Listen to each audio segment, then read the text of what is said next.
บอกเครียดเลยแม้ว่าเจ้าทิมอายมันบ่ตายดอกแค่เจ้าไม่แคร์บ่ได้เป็นผู้แพ้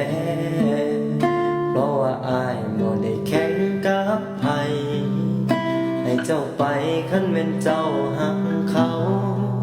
คันเขาหักเจ้าอายก็คงสิดีใจเลิกกับเจ้าอายก็สิหาใหม่หามือใดก็ได้สำผู้สาวหอดยามหนาวก็ต้องหาคนกอดกอดผู้ใดก็บ่คือกอดเจ้ากอดคนใหม่ใจคือทอดคนเก่าคือทอดเจ้าสู่เขาคนอื่นบ่ได้ฝืนความรู้สึกแค่คือทอดแค่อายคือเห็นแค่คือทอดเจ้าเล่นๆเป็นจังใดเนาะผู้สาวเก่าอายโอ้โอ้โอ้โอ้โอ้ละน้องบ่ได้หักแต่ใจอายมันยังคือทอดหลายเดลาคือทอดแหยามกินเหล้าคือทอดเจ้าอายนั้นเมาซ้ำมาถึงเฮาสิเลิกกันแล้วลืมหมดแล้วคำสัญญาเมายามใดยังคิดเห็นหน้าคือผีบ้าแท้น้อคนเมา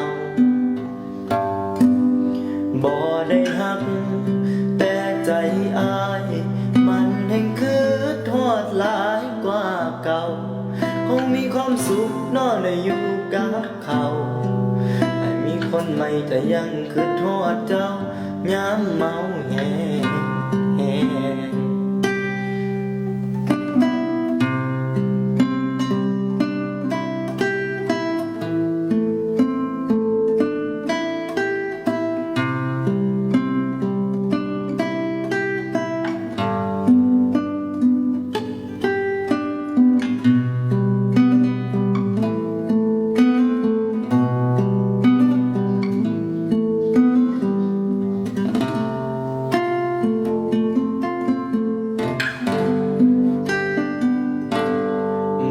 ได้ฝื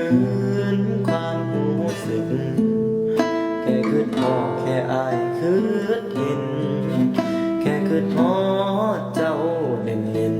ๆเป็นจังใดเนาะผู้สาวเก่าอายโอ้โอ้โอ้โอ้ละน้องบ่ได้หักแต่ใจอายมันยังคือทอดหลายเดลาคือทอดแหงยามกินเหล้าคือทอดเจ้าอายนั้นเมาซ้ำมาถึงเฮาสิเลิกกันแล้วลืมหมดแล้วคำสัญญาเมายามใดยังคิดเห็นหน้าคือผีบ้าแท้น้อคนเมาบ่ได้หักแต่ใจอายมันยังคือทอดหลายกว่าเก่าคงมีความสุขนอนอยู่กับเขาให้มีคนใหม่ก็ยังคือทอดเจ้ายามเมาแหงคงมีความสุขนอนอยู่กับเขาให้มีคนใหม่ก็ยังคือทอดเจ้า